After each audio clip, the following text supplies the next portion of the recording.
Hello students, welcome to CRP academy. CRP একাডেমিতে তোমাদের সকলকে স্বাগত এবং প্রত্যেককে গুড মর্নিং। আমরা আপকামিং ডাব্লিউবিপি এবং কেপি কনস্টেবল 2025কে লক্ষ্য করে প্রত্যেকদিন সকাল 7টা থেকে 40টি করে হুবহু কমন যোগ্য প্রশ্নোত্তর প্র্যাকটিস করছি জিকে বুস্টার সিরিজের মাধ্যমে। আজকে আমরা 11 নম্বর প্র্যাকটিস সেট করব। শুধুমাত্র প্রশ্নোত্তর নয়, সাথে এক্সট্রা নোটসও রাখছি। পরীক্ষার সেরা প্রস্তুতি এবং গাইডেন্স তোমরা সিআরপি একাডেমির তত্ত্বাবধানে পাচ্ছ।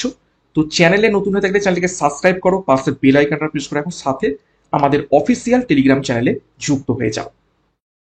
ক্লাসটা শুরু করবো তার আগে গুরুত্বপূর্ণ ঘোষণা। ডাব্লিউবিপি এবং কেপি কনস্টেবল পরীক্ষাকে লক্ষ্য করে স্পেশাল 50 দিনের ক্র্যাশ কোর্স লঞ্চ করা হয়েছে। এর সাথে কেপি এবং ডাব্লিউপি সাব ইন্সপেক্টর মেন্স পরীক্ষাকে লক্ষ্য করে মেন্সের সম্পূর্ণ ডেসক্রিপটিভ ব্যাচ কোর্স লঞ্চ করা হয়েছে। দুটো ব্যাচ কোর্সে পরীক্ষার সিলেবাস এবং এক্সাম প্যাটার্ন অনুযায়ী প্রত্যেকটা বিষয়ের প্রত্যেকটা অধ্যায় ধরে ধরে ডেসক্রিপটিভ প্যাটার্নে থিওরির মাধ্যমে ক্লাস পাবে, সাথে পিডিএফ স্টাডি মেটেরিয়াল এবং মক টেস্ট। তো যোগাযোগ করো 9647553612 নাম্বারে পরীক্ষার সেরা প্রস্তুতি, সঠিক গাইডেন্স এবং স্টাডি মেটেরিয়াল মাধ্যমে নেওয়ার জন্য। বিস্তারিত ডিসক্রিপশন বক্সে তোমরা পেয়ে যাবে, এখনই যুক্ত হয়ে যাও। তো এবার আজকে ক্লাসের কি কি গুরুত্বপূর্ণ 40টি প্রশ্ন তো রয়েছে, সেগুলো এক এক করে দেখব। দেখো, প্রথম প্রশ্ন কারেন্ট অ্যাফেয়ার্স উপর থেকে। সুরক্ষিত এলাকার স্থায়িত্বে উদ্ভাবনের জন্য ডাব্লিউসিপিএ কেন্ট মিলার পুরস্কার পাওয়া প্রথম ভারতীয় নিচের কোন ব্যক্তি? ভিভিআই করবে। সুরক্ষিত এলাকার দায়িত্বে উদ্ভাবনের জন্য ডাব্লিউসিপিএ ক্যান্টন মিলার পুরস্কার পাওয়া প্রথম ভারতীয় কে? তো সঠিক উত্তর হয়ে যাবে অপশন ডি, ডক্টর সোনালী ঘোষ। 2 নম্বর প্রশ্ন, পুনেতে অনুষ্ঠিত যৌথ সামরিক মহড়া ডাস্ট লিগ 6 2025-এ কোন দেশ ভারতের সাথে অংশগ্রহণ করেছিল? বিভিন্ন জয়েন্ট মিলিটারি এক্সারসাইজ থেকে পরীক্ষায় প্রশ্ন এসে থাকে, বিশেষ করে কারেন্ট অ্যাফেয়ার্স উপর থেকে। তো ডাস্ট লিগ 6 2025-এ ভারতের সাথে কোন দেশ অংশগ্রহণ করেছিল? সঠিক উত্তর অপশন এ, উজবেকিস্তান। 3 নম্বর প্রশ্ন দেখো, কে associated chambers of commerce and industry of India অর্থাৎ অ্যাসচামের সভাপতির ভূমিকা গ্রহণ করেছেন? এটাও গুরুত্বপূর্ণ খুবই।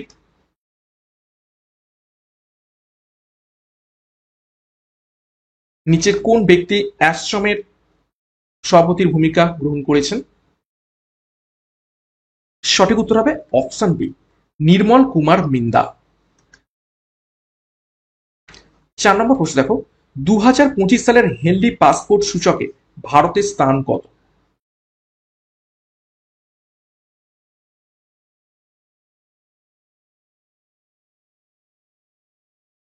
সঠিক উত্তর অপশন ডি, 85তম স্থানে রয়েছে ভারতবর্ষ। নেক্সট আরো একটি গুরুত্বপূর্ণ ঘোষণা, সামনে পিএসসি ক্লাসিক মেন আসতে চলেছে। তো মেন সাফল্য ব্যাচ লঞ্চ করা হয়েছে, যেখানে পরীক্ষার সিলেবাস অনুযায়ী প্রতিবেদন, অনুবাদ, সারাংশ, রিপোর্ট, ট্রান্সলেশন, প্রেসিস প্রত্যেকটা বিষয়ের উপর থেকে তোমরা ডেসক্রিপটিভ প্যাটার্নে ক্লাস পাবে। সাথে ডাব্লিউবি এসএসসি গ্রুপ সি এবং গ্রুপ ডি পরীক্ষাকে লক্ষ্য করে ফাউন্ডেশন ব্যাচ কোর্স লঞ্চ করা হয়েছে। যার যেটি প্রয়োজন রয়েছে সেই অনুযায়ী যোগাযোগ করো 9647553612 নাম্বারে পরীক্ষার সেরা প্রস্তুতি, সঠিক গাইডেন্স এবং স্টাডি মেটেরিয়াল মাধ্যমে নেওয়ার জন্য। বিস্তারিত ডিসক্রিপশন বক্সে পেয়ে যাবে, এখনই যুক্ত হয়ে যাও। নেক্সট 5 নম্বর প্রশ্ন দেখো, ড্যাশ ভারতে গান্ধীজির প্রথম সফল সত্যাগ্রহ ছিল? অর্থাৎ গান্ধীজির প্রথম সফল সত্যাগ্রহ নিচের কোনটি ছিল?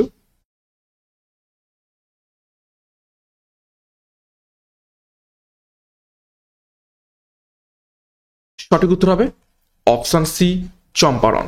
কত সালে হয় চম্পারণ সত্যাগ্রহ? 1917 সালে।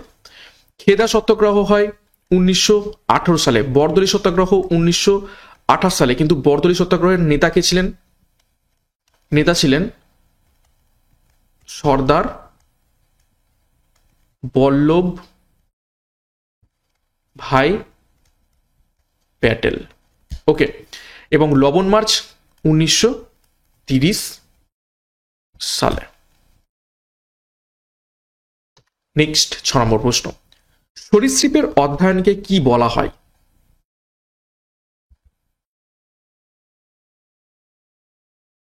বেশ কয়েকবার পরীক্ষাতে এসেছে, চেষ্টা করো সঠিক উত্তর। সরীসৃপের অধ্যয়নকে কি বলা হয়ে থাকে? সঠিক উত্তর হবে অপশন বি, হারপেটোলজি বলা হয় থাকে সরীসৃপের অধ্যয়নকে। এন্টোমোলজি বহুবার পরীক্ষাতে এসেছে, তোমরা সকলেই জানো কি সম্পর্কিত হচ্ছে অধ্যয়ন, কীট পতঙ্গ সংক্রান্ত অধ্যয়ন। ম্যামোলজি স্তন্যপায়ী প্রাণী অধ্যয়ন। আর ইচথিওলজি এটা হচ্ছে মাছ সংক্রান্ত অধ্যয়ন। ওকে, নেক্সট 7 নম্বর প্রশ্ন, নিচের কোনটি ভারতের লোকনৃত্য নয়? নৃত্য দু রকমের হয়, একটি হচ্ছে লোকনৃত্য যেটাকে বলা থাকে ফোক ড্যান্স, FOL কে ফোক ড্যান্স, আর একটি কি হয়ে থাকে ক্লাসিক্যাল ড্যান্স, ঠিক আছে, বা যেটাকে আমরা বলে থাকি সাংস্কৃতিক নৃত্য। তো ফোক ড্যান্স নিচের কোনটি নয়? 4টি অপশন রয়েছে, তো সঠিক উত্তর হয়ে যাবে অপশনে মোহিনীআট্টম। মোহিনীআট্টম কোথায় দেখতে পাওয়া যায়? কেরালাতে, এবং এটা হচ্ছে কি একটা ক্লাসিক্যাল ড্যান্স। ক্লাসিক্যাল ড্যান্স কি কি রয়েছে? মোহিনীআট্টম, মোহিনী আট্টম, কথাকলি, ভারতনাট্যম, আর কি রয়েছে কত্থক,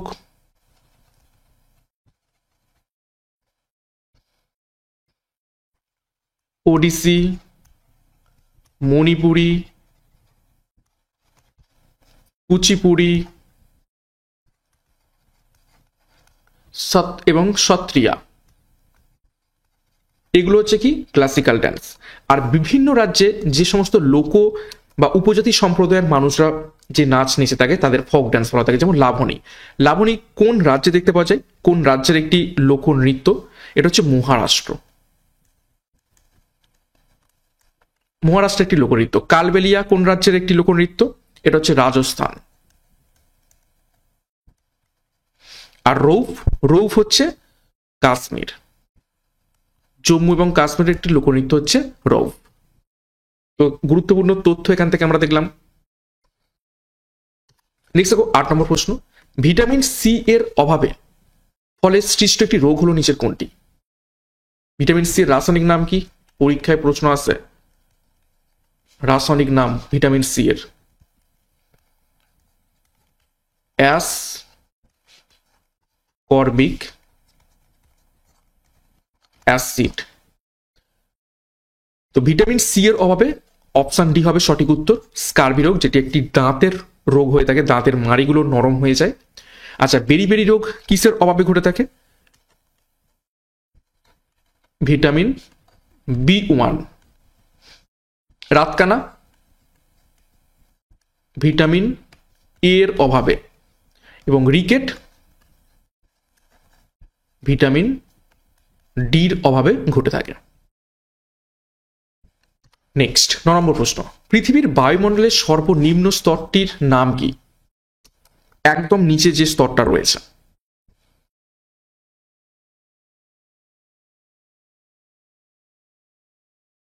তো সঠিক উত্তর হবে অপশনে ট্রপোস্ফিয়ার।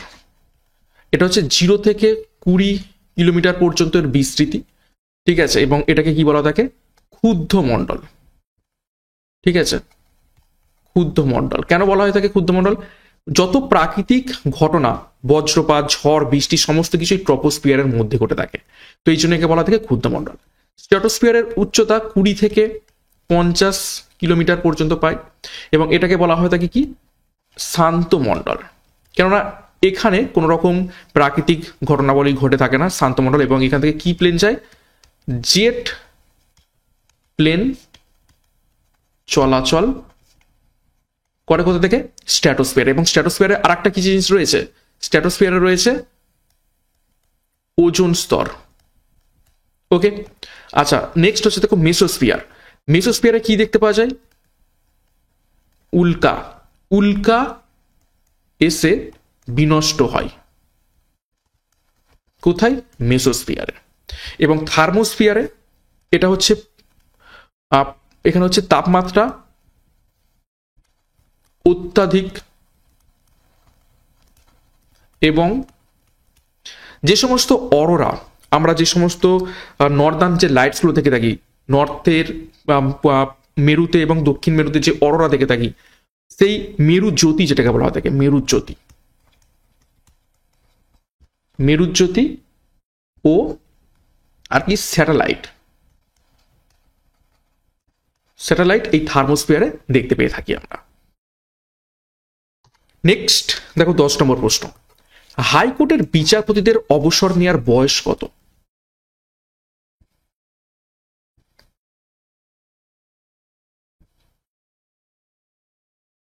তো সঠিক উত্তর হবে অপশন বি, 62 বছর বয়স হাইকোর্টের বিচারপতিদের এবং 65 বছর বয়স সুপ্রিম কোর্টের বিচারপতিদের। ওকে, সুপ্রিম কোর্টের বিচারপতিদের অবসর নেওয়ার বয়স 65 এবং হাইকোর্টের ক্ষেত্রে সেটা 62। 11 নম্বর প্রশ্ন, শরীরে ক্যালসিয়াম অক্সালেটের খুব বেশি মাত্রা থাকলে নিচের কোন রোগটি ঘটে থাকে? 4টি অপশন দেখো, ব্রঙ্কাইটিস, ডায়াবেটিস, কিডনিতে পাথর নাকি মেনিনজাইটিস।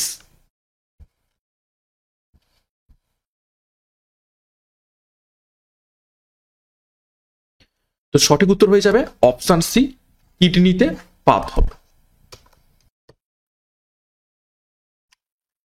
নেক্সট 12 নম্বর প্রশ্ন, নিচের কোনটি ফতেপুর সিক্রির একটি ঐতিহাসিক স্মৃতিস্তম্ভ নয়?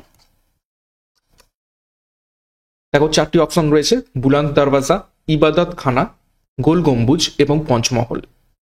তো 4টের মধ্যে থেকে 3টে ফতেপুর সিক্রিতে অবস্থিত, একটি ফতেপুর সিক্রিতে অবস্থিত নয়। তো কোনটা নয়? সঠিক উত্তর হবে অপশন সি, গোল গম্বুজ। গোল গম্বুজ কোথায় অবস্থিত রয়েছে? কর্ণাটকের বিজাপুর। আর বাদ বাকি বুলন্দ দরওয়াজা, ইবাদত খান এবং পঞ্চমহল ফতেপুর সিক্রিতে অবস্থিত। ফতেপুর সিক্রি কে নির্মাণ করেন? আকবর, সম্রাট আকবর নির্মাণ করেছিলেন। 13 নম্বর প্রশ্ন, ডায়ালিসিস মেশিন কে আবিষ্কার করেন?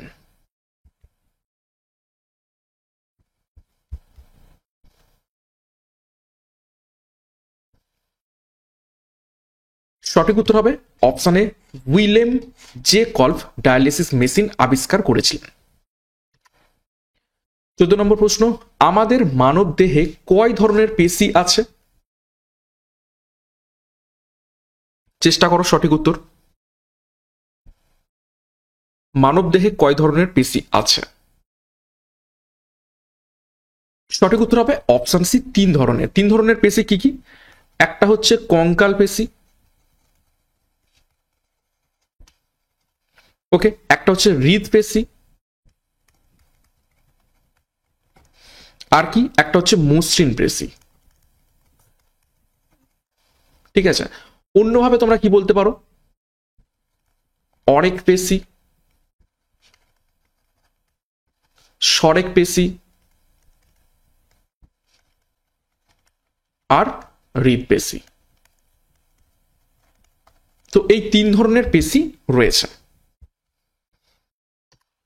নেক্সট দেখো 15 নম্বর প্রশ্ন, কে খালসা প্রবর্তন করেন? নিচের কোন শিখ গুরু?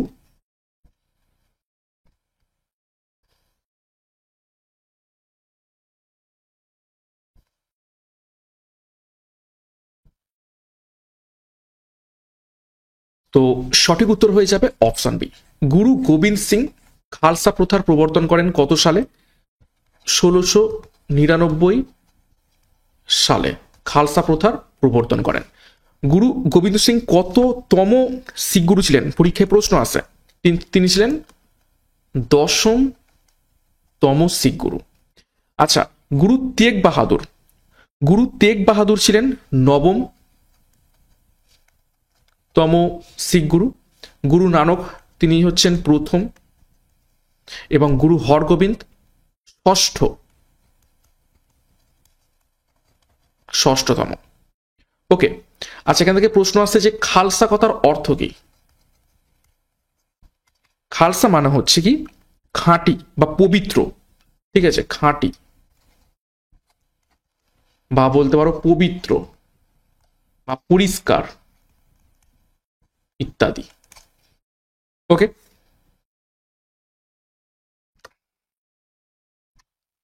নেক্সট 16 নম্বর প্রশ্ন, নকরেক বায়োস্ফিয়ার রিজার্ভ কোন রাজ্যে অবস্থিত রয়েছে?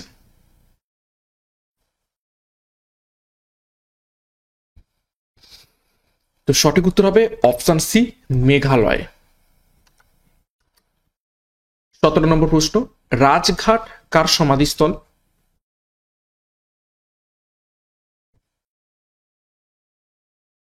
চারজন বিশিষ্ট ব্যক্তির নাম রয়েছে, তো কোন বিশিষ্ট ব্যক্তির সমাধিস্থল রাজঘাট নামে পরিচিত? সঠিক উত্তর হবে অপশন সি, মহাত্মা গান্ধীর। জওহরলাল নেহরুর সমাধিস্থল কি নামে পরিচিত? সেটা হচ্ছে শান্তিবন।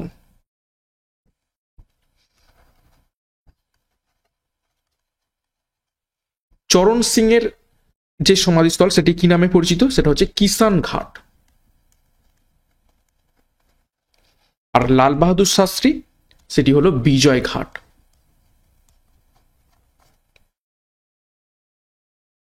নেক্সট 18 নম্বর প্রশ্ন, রাজ্যপালের অর্ডিন্যান্স জারি করার ক্ষমতা কত নম্বর আর্টিকেলে রয়েছে?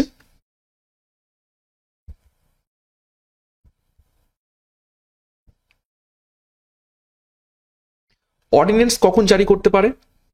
যখন কোনো অধিবেশন থাকে না কিন্তু খুবই ইম্পর্টেন্ট একটা কাজ করতে হবে, তো সেই অধিবেশন যখন বসে না আইনসভাতে, তখন জোর করে অর্ডিন্যান্স পাস করে থাকেন কে? রাজ্যপাল। এবং এর মেয়াদ কত বছর, মানে কত সময় হয়ে থাকে?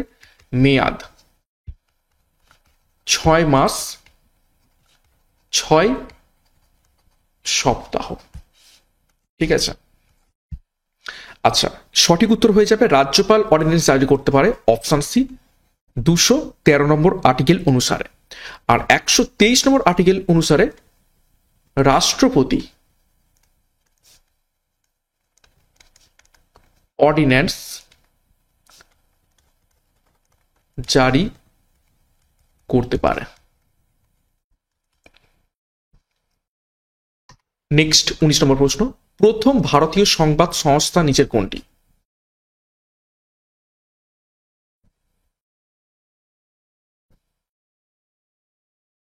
চারটি ভারতীয় সংবাদ সংস্থার নাম দেওয়া রয়েছে, কিন্তু প্রথম কোনটি? সঠিক উত্তর হবে option B, free press of India. 20 নম্বর প্রশ্ন, তড়িৎ চুম্বক তৈরিতে কোনটি ব্যবহৃত হয়? চারটি অপশন, পাকা লোহা, ইস্পাত, কাঁচা লোহা নাকি কাস্ট আয়রন?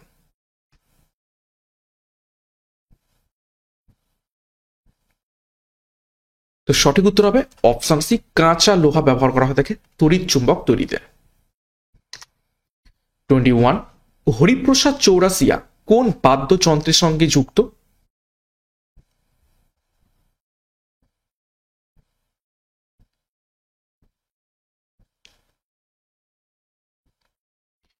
সঠিক উত্তর হবে অপশন সি, ফ্লুট বা বাঁশির সাথে যুক্ত রয়েছেন হরিপ্রসাদ চৌরাসিয়া। সিতারের সাথে কারা কারা যুক্ত রয়েছেন? বিখ্যাত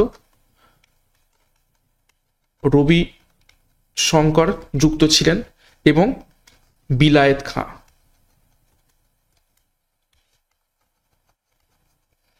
আর সন্তুরের সাথে যুক্ত রয়েছেন বিখ্যাত, যদি তিনি মারা গেছেন, শিবকুমার শর্মা।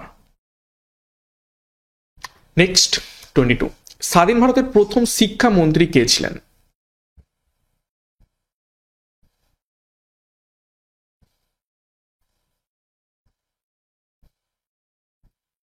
সঠিক উত্তর হবে অপশন ডি, আবুল কালাম আজাদ। ঠিক আছে, রাজেন্দ্র প্রসাদ কে ছিলেন রাষ্ট্রপতি প্রথম? জওহরলাল নেহরু প্রথম প্রধানমন্ত্রী।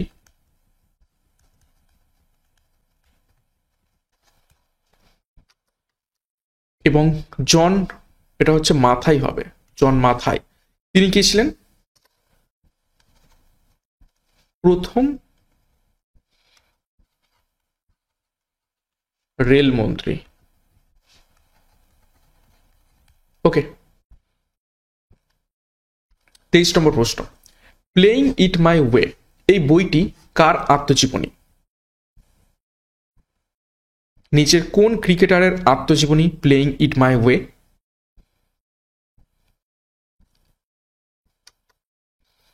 সঠিক উত্তর হবে অপশন বি, সচিন তেন্ডুলকারের। সুনীল গাভাস্কারের যে আত্মজীবনী সেটি কি নামে পরিচিত? সানি ডেস। যুবরাজ সিং এর যে আত্মজীবনী সেটি কি নামে পরিচিত? The test of my life.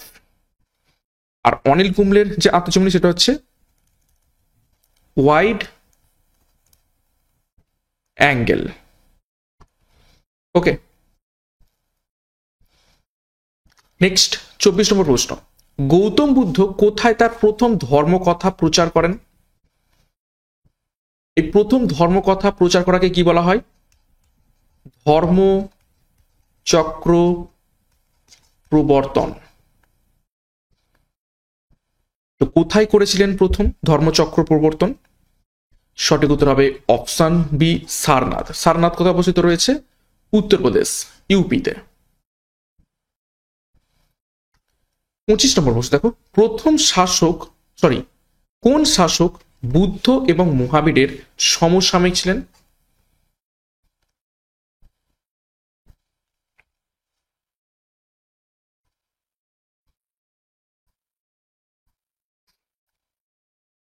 তো সঠিক উত্তর হবে অপশন এ, বিম্বিসার। বিম্বিসারের উপাধি কি ছিল? পরীক্ষায় প্রশ্ন আসে। বিম্বিসারের উপাধি ছিল শ্রেণিক। ওকে, এবং তিনি ছিলেন কি? হর্ষঙ্ক বংশের প্রতিষ্ঠাতা। নেক্সট 26, এল নিনো কি?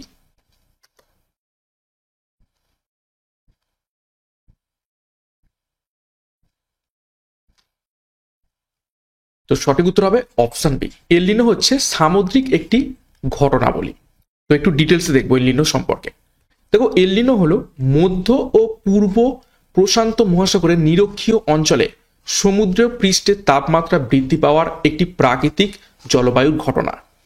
দেখো, এল নিনোর সময় পশ্চিম প্রশান্ত মহাসাগর শীতল হয়ে যায় এবং পূর্ব প্রশান্ত মহাসাগর উষ্ণ হয়ে যায়। এল নিনোর কারণে পূর্ব প্রশান্ত মহাসাগরে মেঘলা আকাশ এবং বৃষ্টিপাত বাড়ে, এবং এল নিনোর কারণে ভারত মহাসাগরে মৌসুমী বায়ুর গতিবিধি বদলায়, এবং এল নিনোর ফলে ভারতীয় উপমহাদেশে খরা পড়তে পারে। তো খুবই খুবই ইম্পর্টেন্ট তথ্য এল নিনোর সম্পর্কে। নেক্সট 27, চোখের কোন অংশটি তারা রন্ধ্রকে বড় ও ছোট হতে সাহায্য করে?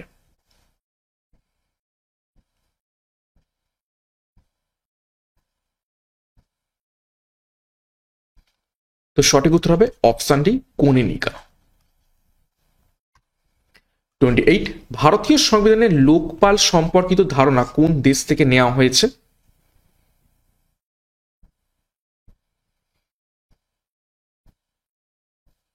সঠিক উত্তর করার চেষ্টা করবে। সঠিক উত্তর অপশন ডি, সুইডেন থেকে নিয়ে আসা হয়েছে লোকপালের ধারণা। কানাডা থেকে কি নিয়ে আসা হয়েছে? যুক্ত রাষ্ট্রীয় ধারণা। আয়ারল্যান্ড থেকে ডিপিএসপি। নেক্সট 29, পানীয় জলে কার উপস্থিতি কাম্য? চারটি অপশন, পটাশিয়াম, আর্সেনিক, ক্যালসিয়াম নাকি আয়রন?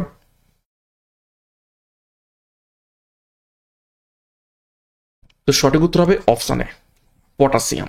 বাদ বাকি তিনটে কিন্তু জলে বেশি থাকলে আমাদের শরীরের পক্ষে ক্ষতিকর। 30 নম্বর প্রশ্ন, ভারতের জাতীয় যোজনা কমিশন কি ধরনের একটি সংস্থা?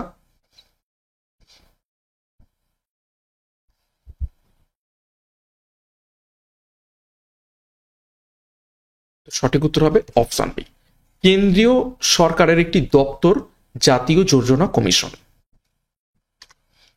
31, লতিফ খান কোন বাদ্যযন্ত্রের সঙ্গে যুক্ত ছিলেন?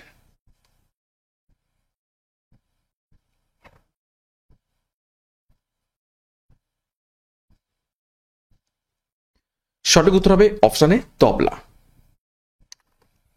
32, শিব সমুদ্রম জলপ্রপাত কোন রাজ্যে অবস্থিত রয়েছে?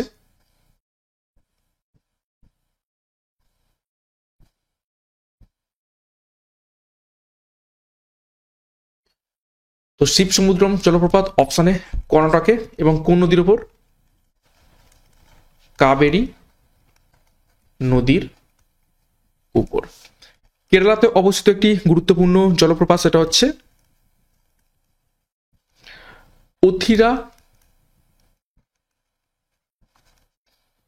অথিরাপ্পি পল্লী জলপ্রপাত,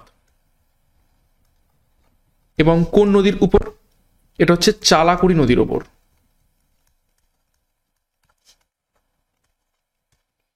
তামিলনাড়ুতে অবস্থিত গুরুত্বপূর্ণ জলপ্রপাত কি রয়েছে? সেটা হচ্ছে থালাইয়া জলপ্রপাত। ঠিক আছে, থালাই আর জলপ্রপাত কোন নদীর উপর? মঞ্জালর নদী। ওকে, নেক্সট 33, মদ তৈরিতে কোন ছত্রাক ব্যবহৃত হয়? মদ বা ওয়াইন,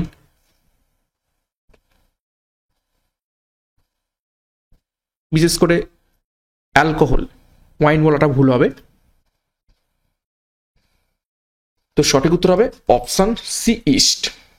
ফার্মেন্টেশনে ব্যবহৃত হয়ে থাকে ইস্ট।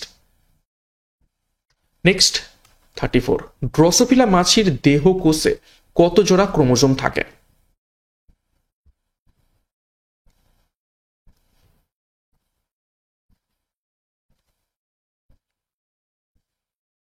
সঠিক উত্তর অপশন বি, 4 জোড়া ক্রোমোজোম থাকে ড্রসোফিলা মাছির দেহ কোষে। 35, সালোক সংশ্লেষ কথাটির প্রবক্তা নিচের কোন ব্যক্তি? সালোক সংশ্লেষ অর্থাৎ ফটোসিনথেসিস।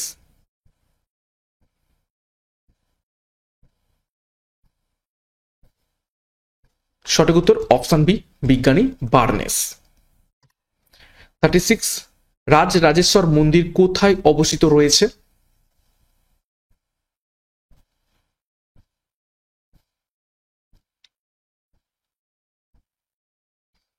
সঠিক উত্তর হবে অপশন ডি, তাঞ্জোর।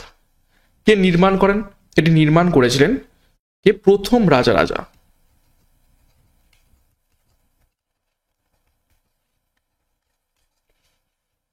নির্মাণ করেন।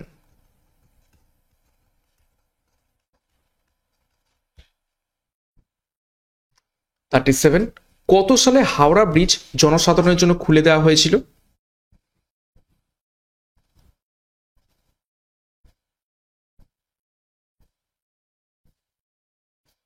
সঠিক উত্তর অপশন সি, 1943 সালে। 38, পশ্চিমবঙ্গের কোথায় খাদার মৃত্তিকা দেখতে পাওয়া যায়? খাদার মৃত্তিকা কি? গাঙ্গে সমভূমির নবীনপল্লী মৃত্তিকা।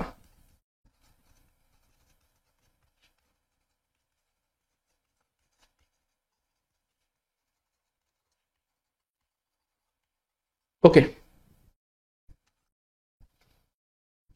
তো কোথায় দেখতে পাওয়া যায়? Option D, নদিয়াতে। 39, সত্য বিলোপ নীতি কত সালে চালু করা হয়?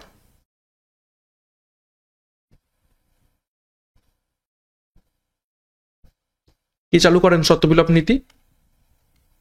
লর্ড ডালহৌসি।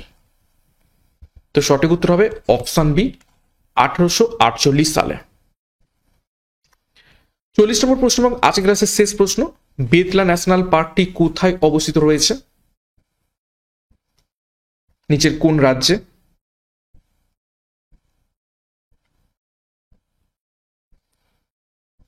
সঠিক উত্তর দেখে নাও অপশন সি, ঝাড়খণ্ডে। আসামে কি রয়েছে? কাজিরাঙ্গা এবং মানস ন্যাশনাল পার্ক।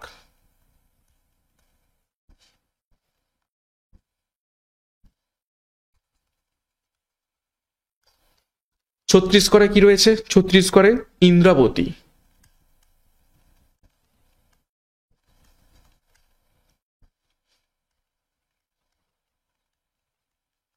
National park. বিহারে বাল্মীকি ন্যাশনাল পার্ক অবস্থিত রয়েছে। ওকে, তো এই ছিল আজ ক্লাসে গুরুত্বপূর্ণ 40টি প্রশ্ন। তো 40-এর মধ্যে কার কত স্কোর হয়েছে কমেন্ট বক্সে কমেন্ট করবে। প্রশ্নপত্রগুলো কেমন ছিল সেই ব্যাপারে মন্তব্য করবে। তোমাদের লাইক এবং কমেন্ট কিন্তু ইম্পর্টেন্ট। যারা যারা দেখছো একটা করে লাইক করে দাও এবং সকাল 7টা থেকে ক্লাসগুলো ফলো করে থাকো। এখান থেকে অনেক অনেক প্রশ্ন পরীক্ষাতে তোমাদের জন্য প্র্যাকটিস হবে, কমনও পাবে। তাছাড়া আমি এক্সট্রা নোটসও লিখে দিচ্ছি, সেগুলো কিন্তু ভালোভাবে দেখবে। সেখান থেকেও পরীক্ষায় যদি প্রশ্ন থাকে তোমরা অন্তত অ্যাটেন্ড করতে পারবে। এবং ক্লাসটা শেষ করব তার আগে আরো একবার গুরুত্বপূর্ণ ঘোষণা। কনস্টেবল পরীক্ষাকে লক্ষ্য করে 50 দিনের ক্র্যাশ কোর্স এবং কেপিডব্লিউপি সাব ইন্সপেক্টর মেন পরীক্ষাকে লক্ষ্য করে মেন্স ব্যাচ কোর্স, সাথে পিএসসি ক্লার্কশিপের মেন সাফল্য ব্যাচ এবং WB SSC group C group ডির ফাউন্ডেশন ব্যাচ। যার যেটি প্রয়োজন রয়েছে সেই অনুযায়ী যোগাযোগ করো 9647553612 নম্বরে পরীক্ষার সেরা প্রস্তুতি, সঠিক গাইডেন্স এবং স্টাডি মেটেরিয়াল মাধ্যমে নেওয়ার জন্য। বিস্তারিত ডিসক্রিপশন বক্সে পেয়ে যাবে, সেখান থেকে যুক্ত হয়ে যাও। এবং সিআরপি একাডেমিতে নতুন হয়ে থাকলে চ্যানেলটিকে সাবস্ক্রাইব করো, পাশের বেল আইকনটা প্রেস করে রাখো, সাথে টেলিগ্রামে যুক্ত হয়ে যাও। তো আজকের মতো ক্লাসটা এখানে শেষ করছি। প্রত্যেককে all the best. Thank you, by.